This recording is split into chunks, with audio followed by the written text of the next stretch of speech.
Welcome to the final episode of the Better Brain Blueprint. Over the last 11 episodes, we've covered so many topics and so much empowering information about how we can optimize our brains today and enhance brain health for the rest of our lives. I am so honored that you've joined me and our experts on this journey. In this final episode, we're going to be covering one of the most popular topics in the entire realm of brain health and something that so many people want to know. Specifically, we'll be addressing the role of supplements, stimulants, nootropics, and other new brain interventions that you may have seen online, in stores, on TV, or heard about from a friend. We'll find out which of these is backed by science and which are just clever gimmicks. We'll jump into the science of caffeine and alcohol, two of the most popular mind-altering substances in the world. We'll also learn which supplements are at the top of the list for brain health and which are supplements we should probably avoid. We'll then round out the episode with some of my favorite insights from the series and a few additional brain-boosting tips to make sure you have additional tools in your tool belt to help keep your brain sharp. I'm so excited to jump into this important discussion, so let's get to it. I am Dr. Austin Perlmutter, and this is the Better Brain Blueprint.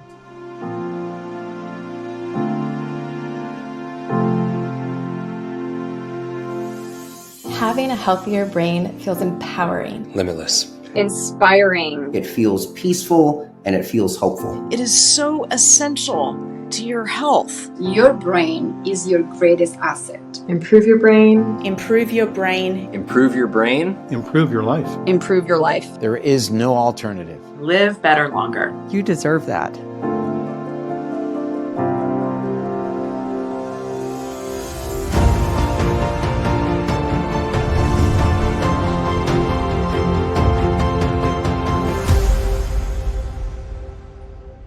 In this episode, we'll be covering powerful, life-changing information. Remember, if you want full access to the Better Brain Blueprint now and for years to come, you can invest in the entire series, along with the exclusive bonus materials right now for a special price that is only available during this broadcast. Don't wait. Your brain will thank you. With good nutrition so hard to come by, it's really no surprise that most Americans today turn to supplements to augment their dietary nutrients. In fact, about 80% of American adults report using supplements. Use of supplements is slightly higher in women than men, and it's highest among women aged 60 or above. Dietary supplements are used for a number of purposes, and they range from bone health to multivitamin general support to immune protection and, of course, brain health. Brain health supplements can be pretty diverse in terms of quality, ingredients, and evidence backing their use, but popular products in this genre include those containing caffeine, omega-3 fatty acids, amino acids, vitamins, and phytochemicals from plants. Some of these are sometimes called nootropics, which are a group of both supplements and pharmaceuticals that promise brain benefits. Brain-targeting supplements are really a pretty diverse group of substances in terms of quality and in terms of composition. You can get a cheap multivitamin at the gas station that says it'll cure your hangover, or you can buy an ultra-premium brain booster from the internet that promises to enhance your cognition. As you likely already know, supplements have varying degrees of science behind them, and many commonly marketed supplements may have very little actual research to support their use in brain health. So what are the best supplements, how do they work, and who should consider them? Let's start by hearing from brain expert Luisa Nicola about her top 3 science-backed supplements for the brain. Exogenous molecules like supplementation can help with brain optimization to an extent. And I'll talk about the 3 that I believe that everybody should be having.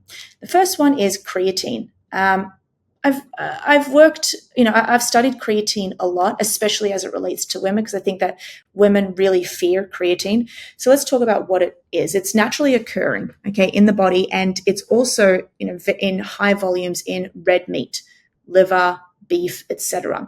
So creatine is involved in cell energy metabolism. It actually helps with the generation of ATP.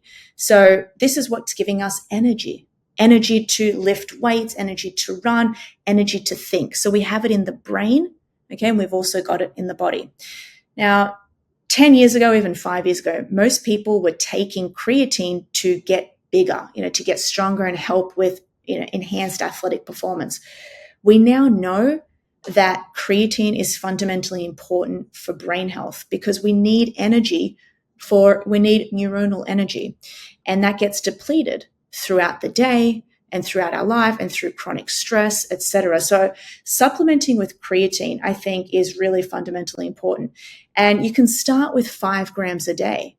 Okay, so that's, if you actually have a look at the scientific research, what's done on creatine, it's so important. So it can be neuroprotective. There was a study done on college athletes where they found that supplementing, it was a high dose, it was 20 grams a day, but these are NFL athletes who are actually getting hit in the head and getting concussed.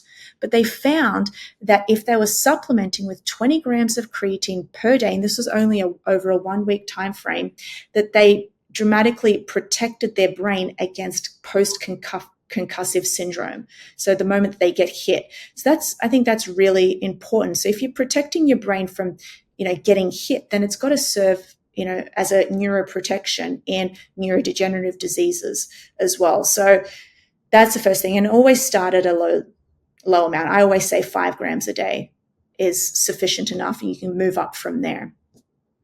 The second thing is, I believe that everybody should be ingesting high doses of omega-3 fatty acids, specifically EPA and DHA.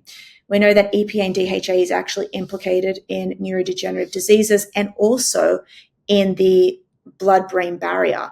So without getting too far into the details, let's just talk about what omega-3 fatty acids, EPA and DHA are. So they come from fatty fish like salmon and mackerel.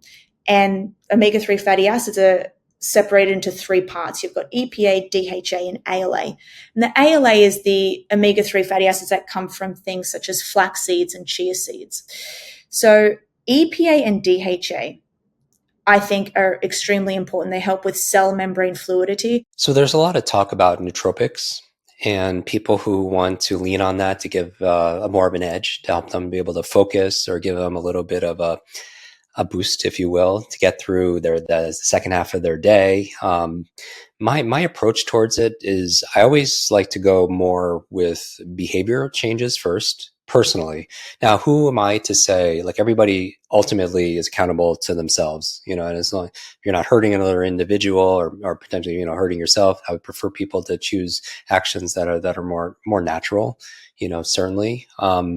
That being said, so I don't judge. I would go for more natural approaches. So I'm always big on, hey, get the elements into your life every single day. 2 grams of EPA and 2 grams of DHA per day. If that doesn't spike people's interest, this probably will. Our brain is made of fat and water. 50% of the brain is made of the fat that comes from DHA. So DHA fat that comes from omega-3 fatty acids, 57%. So why wouldn't you want to be feeding your brain what it's actually made of? And when it comes to neurodegenerative diseases, there's actually been studies that have been done in humans to show that they can, in high doses, I think it was around 5 grams a day, it can be shown to ameliorate some of the hallmarks of Alzheimer's disease, like ameliorate amyloid beta. So having high doses of these are extremely important. And by the way, I just want to point out, because I get a lot of questions saying, but Louisa, what if I eat a lot of fish? You have to eat a very large amount of wild caught fish to be able to get the 4 grams a day. Now that 4 grams, a lot of people will say maybe that's too high. I have 4 grams a day. To recap, we just heard about creatine monohydrate, which has been studied and shown to have brain benefits even in healthy adults.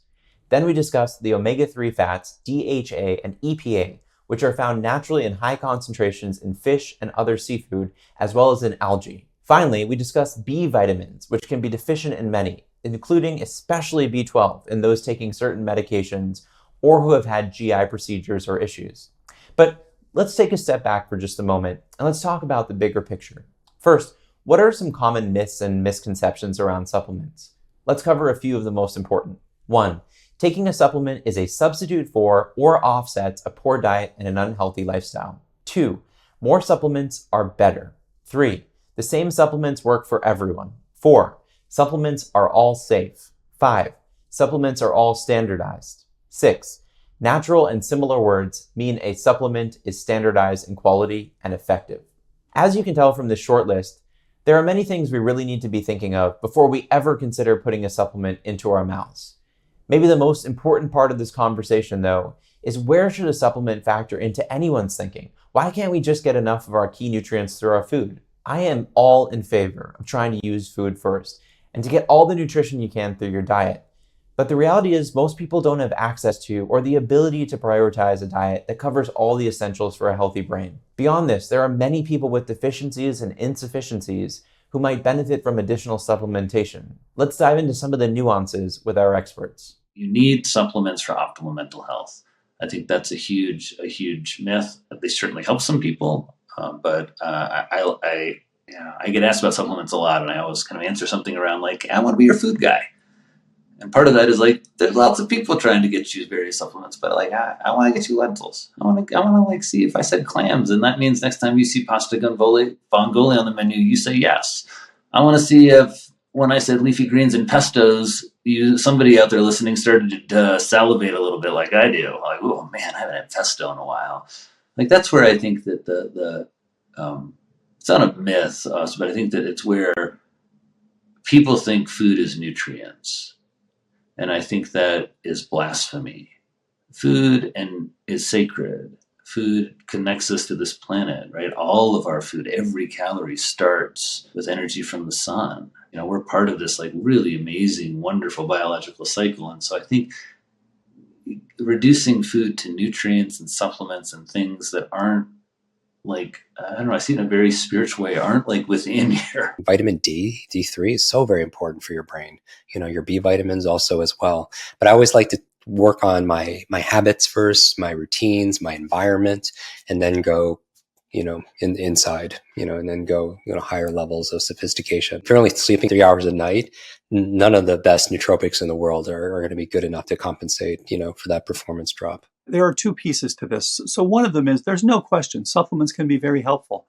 And yes, they've been hyped at times where people say, you see this, just take this and everything's going to be okay. And of course, that we find that's silly. But there are some that can be very helpful.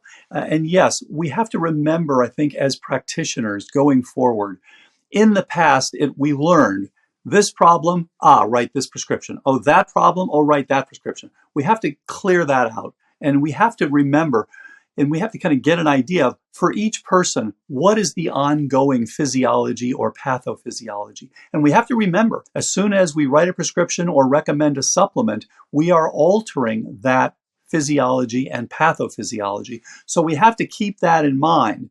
But having said that, yes, there are certain things that can be helpful, and some people like different ones. And again, I don't really care which one, as long as you get better outcomes. That always has to be the goal.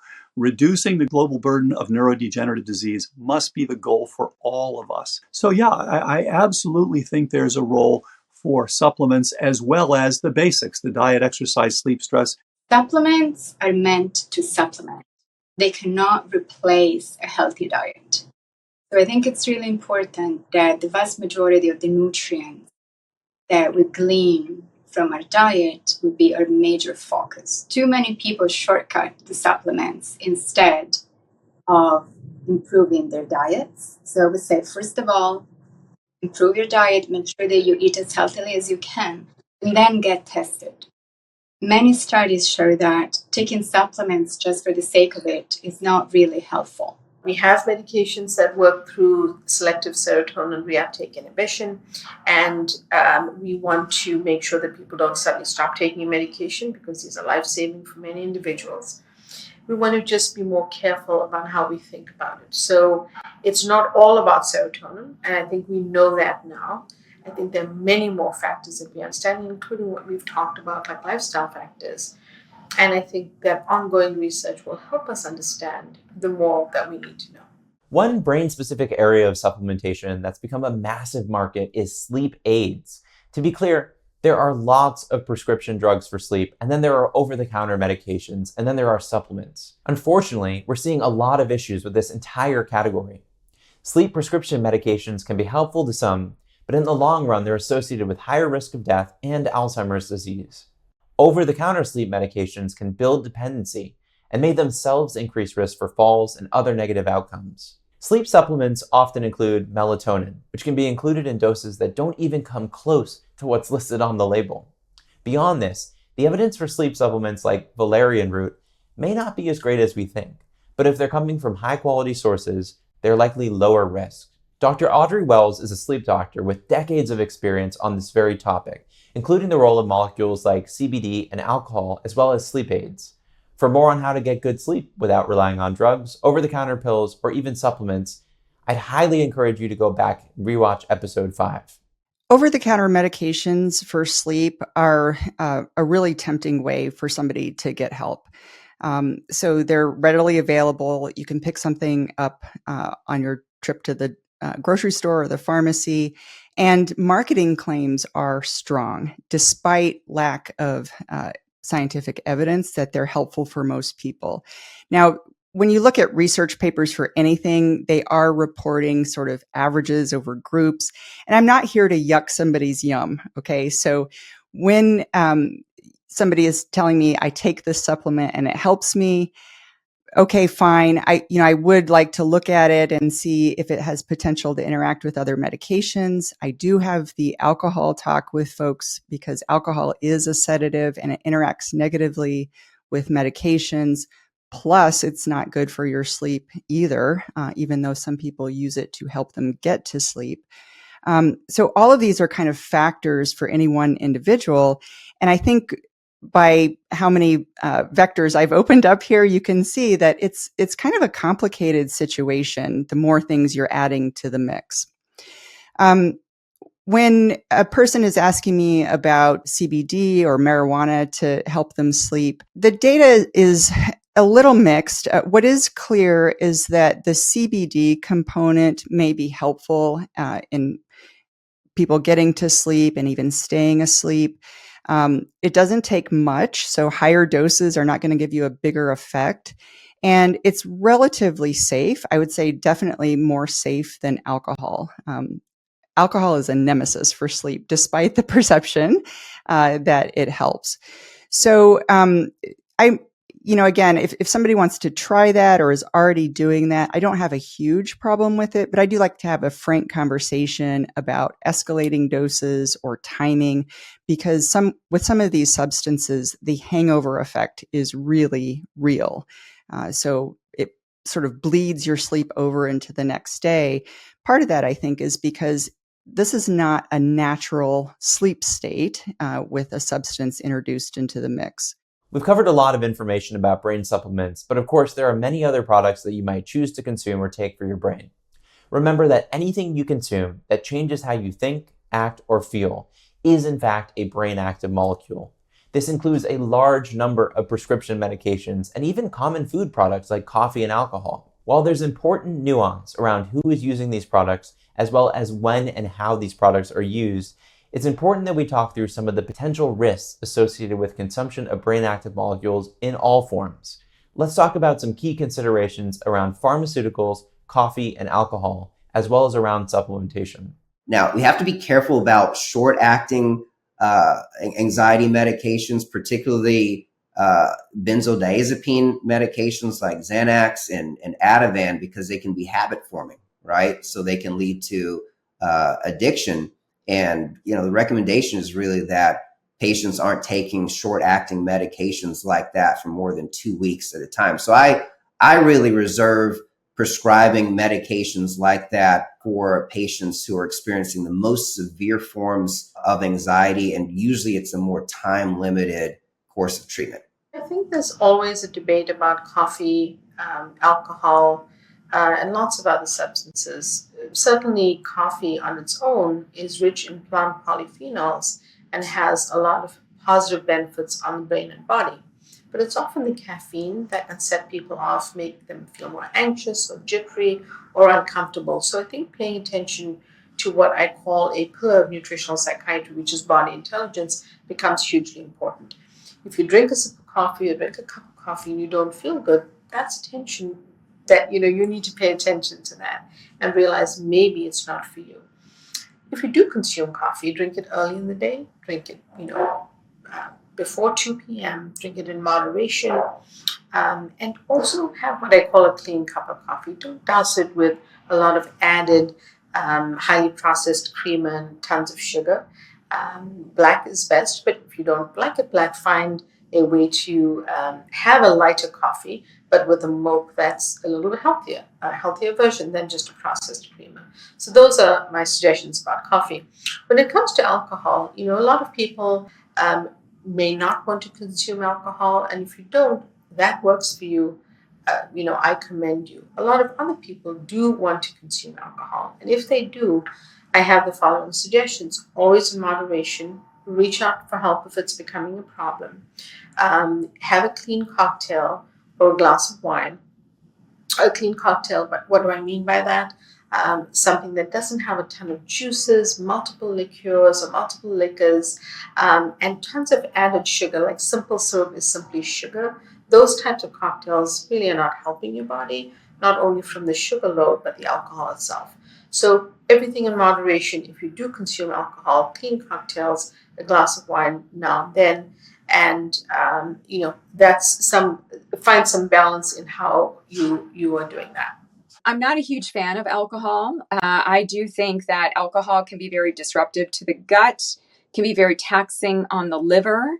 So most people say, oh, well, I need to get my resveratrol. Resveratrol, it's kind of this buzz. And I think that has been what has happened with phytochemicals, is that people focus on the shiny object. They focus on, oh, it's just the resveratrol in the red wine, or it's just the sulforaphane in the broccoli. But we need to keep in mind that a lot of these different phytochemicals work together like a team to buffer against the effects of too much activity in one direction. When it comes to efficacy of supplementation, it's an unregulated market. Supplements, which means that they're not FDA approved products. So you don't need a prescription to get these, which means that the quality of these supplements really matter. So making sure that when you look at a label, make sure that it has been certified by an external governing body. The ones that I take have actually been triple certified. So I know that the purity is high. I know that what I'm getting in the actual capsule is what it says on the label. Because if you're just getting this on Amazon from somewhere in China, it could be laced. It could be like, 3 grams of EPA and DHA, but the rest of the capsule could be made of something else. The Better Brain Blueprint is all about empowering you to lead a longer, better, happier, and healthier life. No matter your health history, you have the ability to improve your brain function right now by incorporating the information from this series into your daily life. This cutting-edge information just isn't available anywhere else. And that's why owning all of the expert interviews, the transcripts, and the supporting materials is so incredibly valuable. I highly recommend making the Better Brain Blueprint, along with the bonus materials, part of your family library. By making some simple lifestyle changes, you can create lasting improvements in your health and in your life. These changes may not only lower your risk for conditions like Alzheimer's and mood disorders, they will almost certainly improve your brain function right now. You might notice that you start thinking more clearly, forgetting less, and generally feeling better throughout the day. Sometimes the hardest part in taking action and making these lifestyle changes is figuring out where to start. If you're ready to start right now, the bonus materials include resources that will help you apply this knowledge to your life, one step at a time. We interviewed the world's leaders in general brain health, mood disorders, Alzheimer's disease, and more. And we received some fantastic, actionable information from each of our experts. Unfortunately, we didn't have room to include it all in this series, but we know it's critical, life-changing information that has the power to transform your health. That's why the bonus materials also include the full-length interviews from all of the experts you've seen throughout this series. The great thing about owning this series is that you can easily share it with friends and family and watch their lives change too. In fact, if you found this series helpful, I invite you to share this broadcast event with a friend or with your loved ones. You just might change their lives and their destiny. The most important investment in your life is an investment in your health. Click the button on this page to invest in your Better Brain Blueprint today. Let's return specifically to the topic of supplementation now. There are so many different messages out there around the best supplements, different doses and formats, that it can be overwhelming. That's why I'm so glad to have access to some of the leading experts in this field who share their individual insights around the most important supplements for people to consider around brain health. So vitamin C is high in the brain and it's high in the adrenal glands. And we need vitamin C to help us to get a variety of different neurotransmitters also different hormones. So I think vitamin C is really important. We don't make vitamin C. We need to get it from the diet. And then if I were to put just another layer, I mean, we could go down the rabbit hole of supplements, and I do take a number of ones personally, but these are kind of like the basics that I think are more affordable for people and where they would see a benefit of certain of these things. You know, when I think of the brain, the only other thing I think of is getting a phytonutrient blend like with lutein. There are some good studies to suggest that lutein tracks with things like cognition. So lutein is one of the xanthophyll carotenoids. So it's one that's a little bit more water soluble than some of the other carotenoids. It's in the back of the eye. It is in the brain. It's in the skin. It's throughout the body. And if we're eating a plant-rich diet, we should be okay on lutein. But again, if we're trying to fill that gap and make sure that we get enough. And what I like about lutein and zeaxanthin, which are the two that kind of work in tandem, is that they can protect us from artificial blue light. So when they lodge into the macula, and when I think of the brain, I'm thinking of the eyes.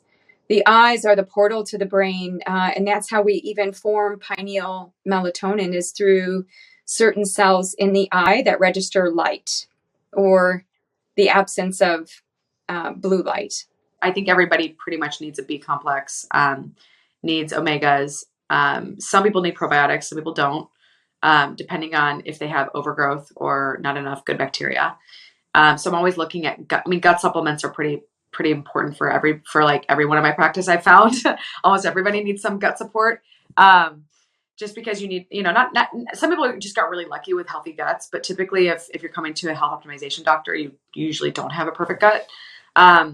So I do a lot of sort of the naturopathic path to supplementation for gut function, just to mitigate inflammation and help with digestion. So enzymes, bile acid factors, HCl, probiotics, prebiotics. I do a lot of inulin myself. I think that for women in particular, typically what you'll see in a prenatal package is you'll see a multivitamin in there. I'm a little bit more anal retentive when it comes to the vitamins I take, and I really like to measure before I treat. So I'm a little bit more targeted, but that's because I have the luxury of being able to order labs.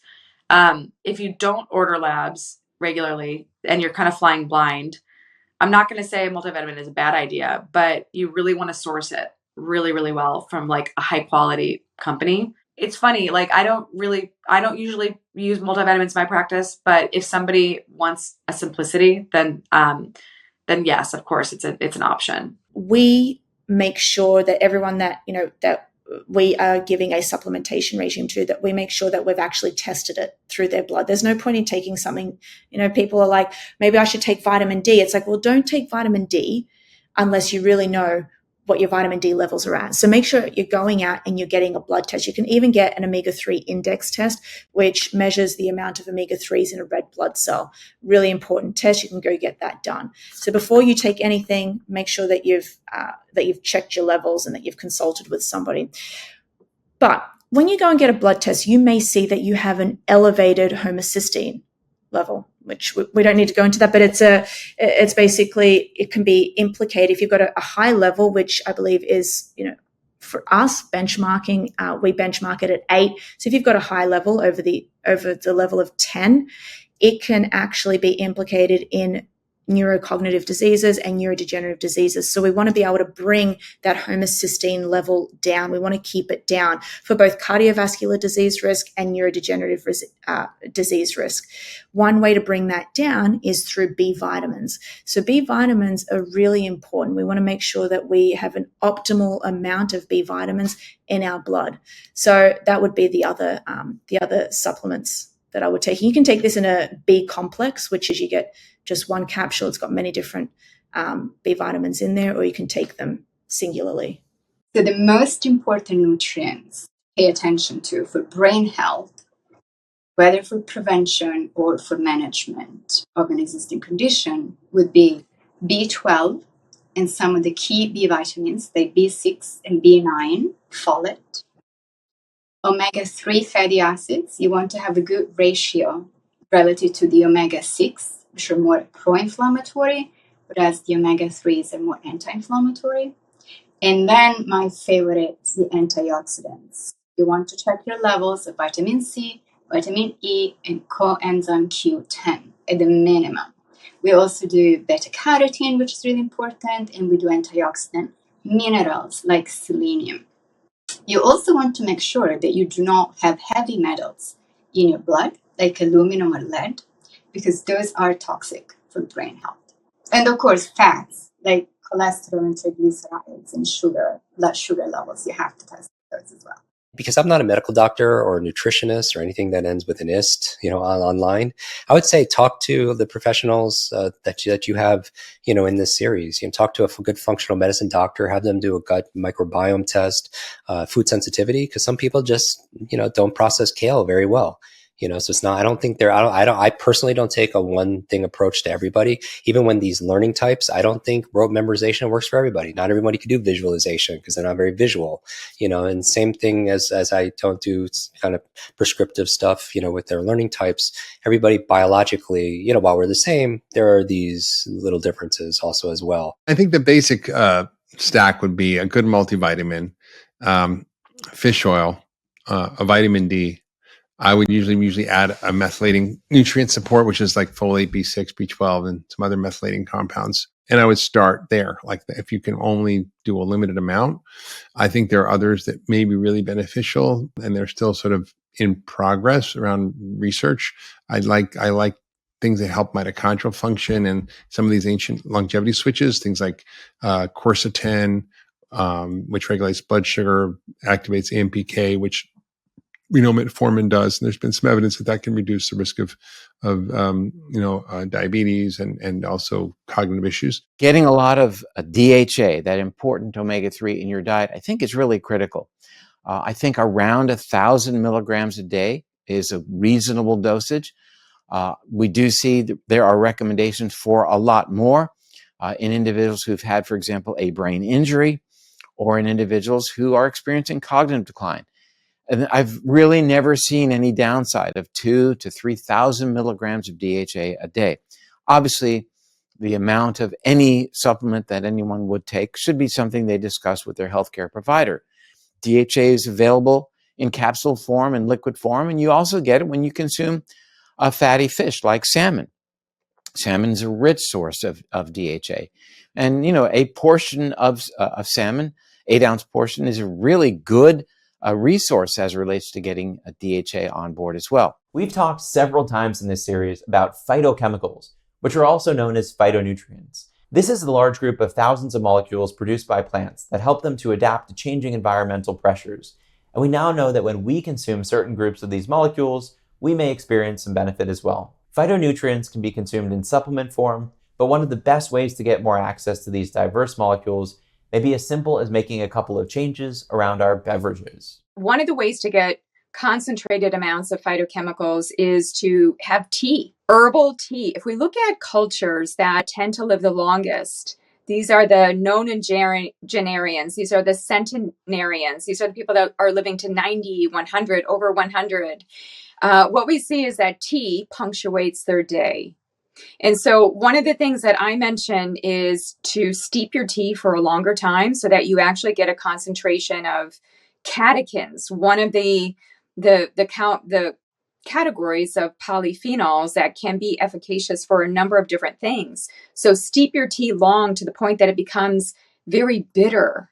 When it comes to coffee, I think coffee is wonderful. 1 cup of coffee can provide something on the order of 2,000 different phytochemicals, but it can also provide a lot of other things that we don't want. So being really conscious about these concentrated sources of phytochemicals is important, because you want the good things and not necessarily the undesirables. So I do think that having good, high quality coffee, and they're out there, by the way. You've reached the end of the last episode of the Better Brain Blueprint. My team and I have worked hard to make sure that you could walk away from this series with plenty of ideas as to how you can begin your journey towards better brain health, and to give you the tools you need to get started right now. The steps we've outlined are based on the latest research and will help to enhance your brain function today and protect your brain for decades to come. When you have good brain health, your life is absolutely better. You can think better. You can feel better. You're able to show up at work, in relationships, and across every aspect of your life in a better way. By watching this documentary series, you've taken an amazing step towards a better brain and better health. Now it's time to put this information into practice. Don't let another day go by before you begin. I am confident that what you've learned can enhance your brain health and help decrease your chances of developing brain issues like Alzheimer's disease. Thank you so much for joining me for the Better Brain Blueprint. Having a healthy brain feels scrumptious. Everything just works better. You wake up feeling full of gratitude. Your mood is good. It supports you on your mission. Your spiritual practice is easier. Everything just falls into place. You don't crave, the sugar and the gluten and all the things that create a frat party in your system. You just feel more aligned with what you most want in life. In my training, both in medical school and certainly in my specialty, my neurology training, there was never any interest in nutrition and certainly not in anything that relates to the gut. I mean, there were gastroenterologists, there were residents in gastroenterology who paid attention to things going on in the gut. And then there were neurologists who paid attention to things in the brain, and the gut and the brain were hundreds of miles apart. Well, as it turns out, for me, in my quest to learn more about not what to do when people have brain diseases, but why do they get them in the first place, there was a lot of literature that pointed to the gut and nutrition and how the gut provides good things for the brain or not. And as I began to study it, I began to realize this is a hugely powerful, untapped resource that we need to be aware of, that the gut is dramatically influential as it relates to brain health and brain function moment to moment. Over and over, people ask me if there's one thing I were to do for my brain health, what would you say it was? And I'm always like, I need to pick 2. And really right now, I want to pick 3. It's diet, exercise, and sleep. Brain health matters because the brains are one of the most important, if not the single most important parts of our bodies. And they are responsible for intaking all of the information around us and processing it and turning it into either health or disease. And so if we can learn to master our brains and to use them better, we can literally decide how well we live and how much we enjoy our lives and how often we get sick and how often we feel good. And it's simply by learning how to master our brains, and also by nature of our brains, the relationship between our brains and our entire bodies. I want to make it really apparent that changes in our brain occur when we're young, in our 20s, 30s, and 40s. And although we may not experience problems with brain health, like cognitive disorders, Alzheimer's, etc., until we're older, we have to understand that we build those foundations when we're very young. So it's really important to think about brain health when we don't have any symptoms. I would just remind people, like, one of the questions you could ask yourself, and I had this conversation with Dr. Daniel Amen, is a simple question: is this good for my brain or is this bad for my brain? It's just so simple. It becomes a filtering system to kind of, like, in the moment, like asking yourself, what's the best use of this moment? Or how can I experience more joy? How can I do what I don't want to do, but enjoy the process, right? I want to remind people that probably the most important thing is that you have greatness inside of you. You have this genius. And part of this is just remembering who we are. You think about what resonates, what feels approachable and accessible, and you start there and make incremental progress. But to not feel overwhelmed, it would be countertherapeutic and contribute to our anxiety. And to really always make these diet and lifestyle behavioral changes with a light grip. Because we can get obsessive, we can start to fear food, we can start to feel like our bodies are fragile.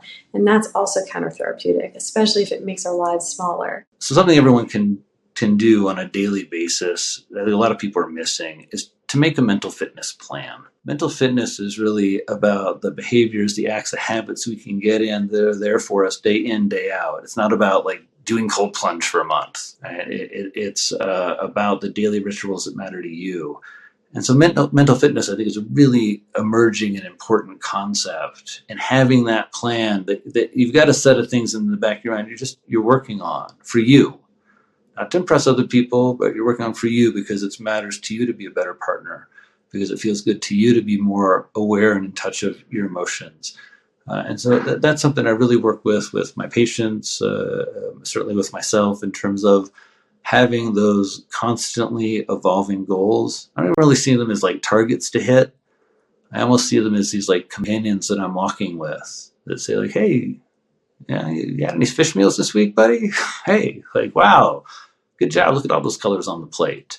Wow, you did it. You got up, you got out. You're breathing a lot of fresh air. Really noticing those wins and setting those goals. So that's a major hope I would have for everybody listening. I would say that the research is just so deeply overwhelming about how metabolic health and insulin sensitivity are related to almost every neurologic condition facing Americans today, from neurodevelopmental disorders to dementia to mental health disorders. And I would just say that I think this is a really hopeful message, because there's so much we can do about our metabolic health and our insulin sensitivity. And it is, in my mind, one of the easiest and most straightforward things we can focus on to improve our neurologic health. And it's been transformational in my life. Like I dealt with depression and anxiety when I was in my surgical residency. And I think my metabolic health was totally tanked during that time. And there were lots of factors contributing to that, but just knowing that you can come out of that. And I think metabolic optimization being a part of that, it's just, I've experienced it personally. I've seen it in many people. And I think it's a real area of hope and opportunity. It's really interesting to me, and now probably it's even more so as a consequence of being 77, as to what is this life process all about, and how does it relate to how we think about ourselves and how our brain works and how it interfaces with the world. You know, the brain is this remarkable device. I'm going to say it, that's kind of trivializing it, but it's capable of moving us backward and forward in time. It has the ability to think of things, to conceive of things, to create things that were never before conceived of or thought of before. It has the ability to manifest a reality that influences the whole of our body to be ready for that reality. Brain health matters because it is the federal government of the entire body. Everything you do to everything you are is a result of how well your brain is functioning. So if you want to change your life, if you want to change your circumstances, you can start by optimizing your brain. We've reached the end of this series, and I sincerely hope that you've seen just how powerful your brain is and why it's essential to invest in your brain health starting today. We don't have to accept brain issues as inevitable. We don't have to wait until a doctor tells us that there's a problem. I have seen firsthand in the clinic and in my family the impact of Alzheimer's disease, and I've seen what happens when we don't care for our brains. I know that the tools and tactics we discussed in this series have the ability to protect and enhance your brain function. Your brain health is the most important thing you have, and when your brain is working well, anything is possible. By taking part in the Better Brain Blueprint, you've taken a powerful step towards better brain health. Now you're ready to start applying this knowledge in your life. If you do, I know your health will improve. Thank you so much for joining us for the Better Brain Blueprint.